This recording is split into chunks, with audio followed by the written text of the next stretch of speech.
Hai taribra. Kari haige. Singdo glass amtang puthoro. Hoi hoi.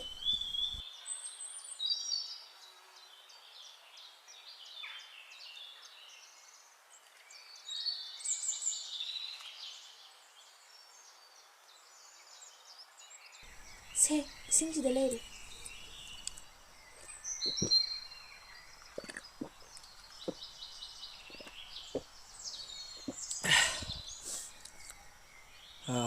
Horen di kenjang thongdori. Kay no ama hek yenga thongsilage. Hoi, pare.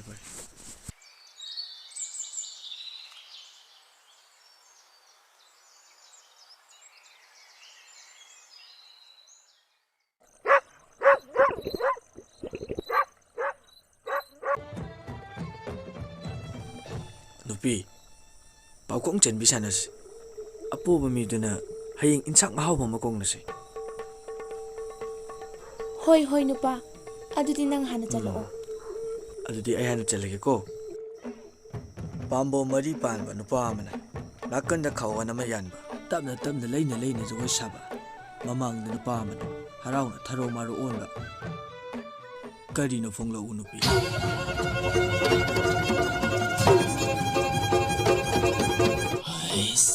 Nupa, ay khangdrebo.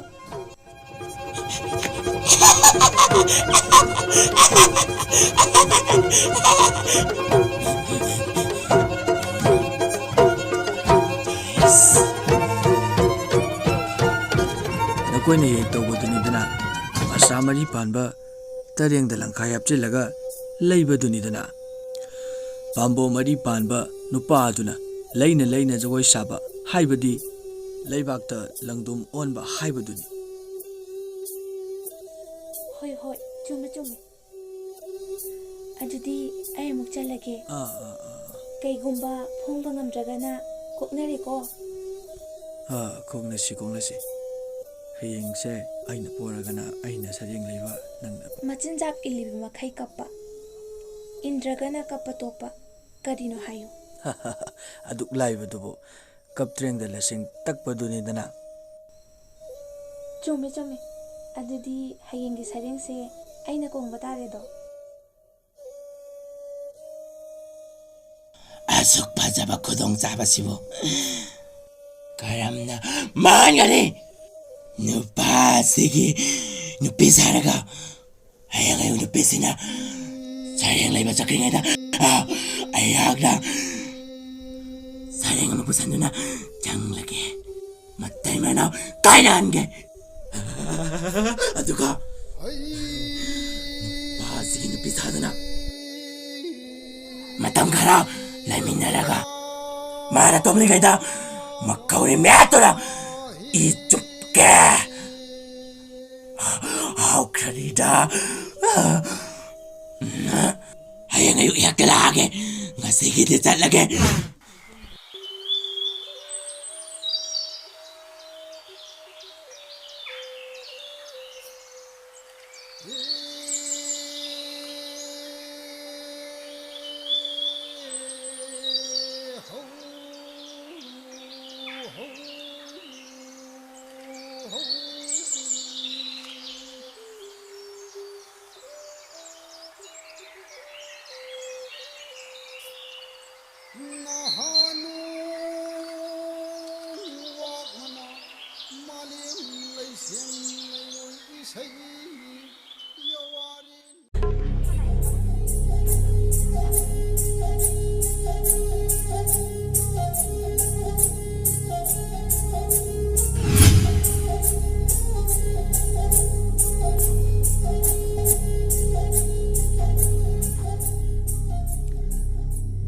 Hai, nang bojikta kaithel karuni sareng leiruni hairam daine. Yam thuna leida. Nang bojikta kaithel karuni sareng leiruni hairam laga kaidawragi. Ngasidi onthokna kudong sakre. Kaithel yawdringida nupi ama sareng yonduna leirami. Aduda kaithel yawduna mangonda hekta lawraba. Fare. Kadai sareng de biro. Chakto thongat boromako. Tari bro, amukta tholo he. Sareng se amukta lawsullo. Se. Hauna nang na thongo ko.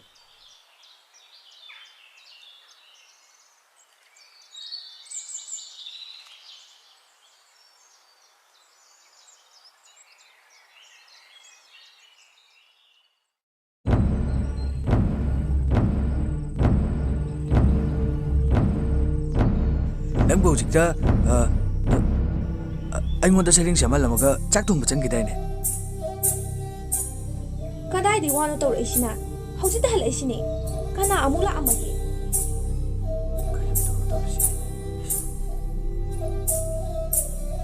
He! Miga sakhom na sangaga. Chak thong ibi. Kai kan ibi nang kanano. Ai se yum sigi yum burembi. Miga sakhom na sangai ba. Okta bi nang kanano. Kariya.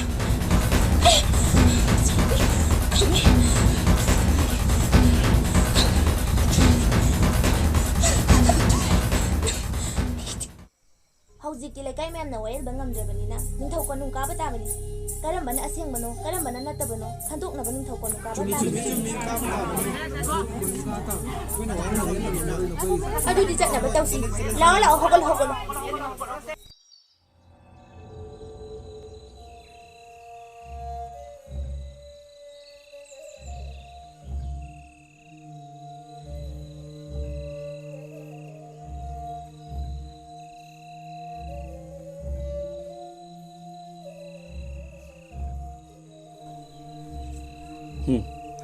Nakhogi wael ase yamna lugadawri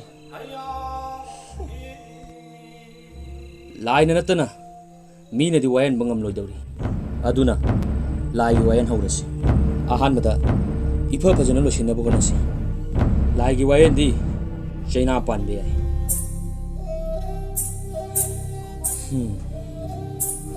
nakhoi animak achum maran munna khallaga aran madu hantu Kana amatana chairak piro iningthau achum aral wael do bi aran bado matik sabadan di bibi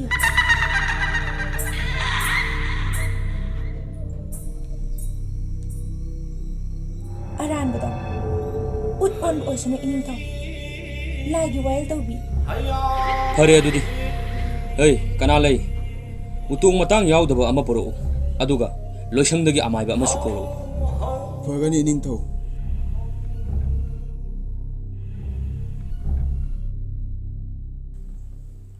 Kari takpi gadabi ningthau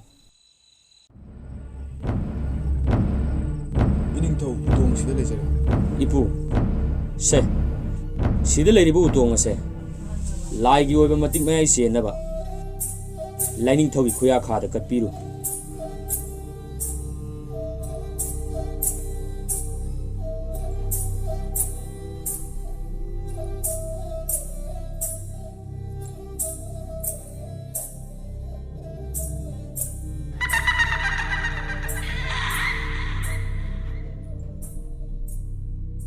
Hojikti utong ase lai gi oiba matik mai selaba utong haibadu oi nupi ani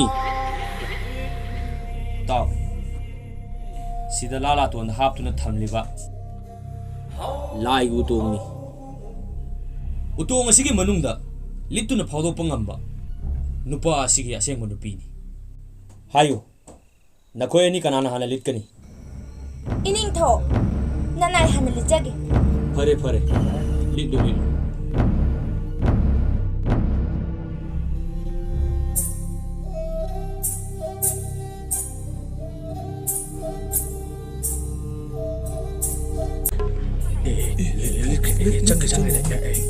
Kana lay utong asi mesilu mamang maning chena mesilu Kana lay utong ado holai thuna mai thana bhono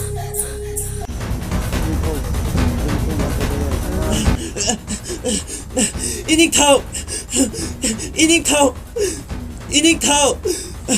nanai amalan kre nanai bum ka thalo piyo nanai ayak Yenakha Poudabi saijin polang bi hai badune nupa sibu paman khibana magi nupi saru bane nanai gi ralam tangak piyo thawai ta dikan biyo asiguma thabak se ai matung na mona tawzaro iningthau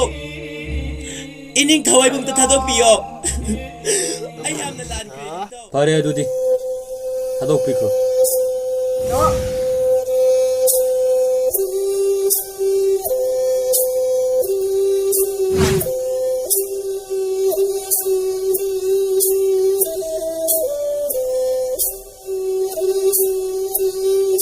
ꯐꯔꯦ ꯐꯔꯦ ꯑꯗꯨꯗꯤ ꯅꯈꯣꯏ ꯑꯅꯤꯁꯨ ꯌꯧꯅꯕ ꯇꯧꯔꯣꯀꯣ